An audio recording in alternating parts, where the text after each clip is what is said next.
I know not every youth will have the chance to travel abroad, but for those who do, I love the idea of not just backpacking Europe after high school, but taking an international opportunity as a cultural moment to spend time in a rural developing community and to learn and to go with the spirit of learning. Like 13 and above, we bring youth on volunteer trips without their parents. We host them, they're safe, we promise. But every year, thousands and thousands of youth do this, and they learn about it in their schools. They deeply learn before they go, and then they're overseas building and teaching and deepening that connection, and they come back as changed people. Small but funny example, flying back through like London Heathrow Airport, coming back to North America, a lot of the volunteers will borrow calling cards and call up their teachers or their parents to thank them for the opportunity, which is very sweet. But a lot of the young women on our trips, and it's mostly young women on the trips, call up their boyfriends, and a lot of them dump their boyfriends from the airport, even before they get home. And that's not the definition of success necessarily, and we can't promise that to all the fathers listening, but it is an interesting idea of how you look at your life differently and your priorities differently after these type of international service experiences.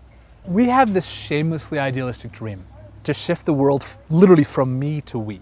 And I think the me idea of I look out for myself, my family, maybe my community, my country, my race, my religion, that has been persuasive, these spheres of compassion. And this idea that, I'm only one person, what difference can I make? And so often that stops people from trying and moving on social change issues. And so we literally want to shift that idea to we, that we are connected, that we are one planet, that we are one village. And that idea that together, ordinary people can create a massive change in the world. And that idea of shifting values from me to we, it might sound esoteric and it might sound highfalutin, but in the most fundamental level, I think young people understand that idea and they're living it. They understand that the choices they make today have a future implication on the environment.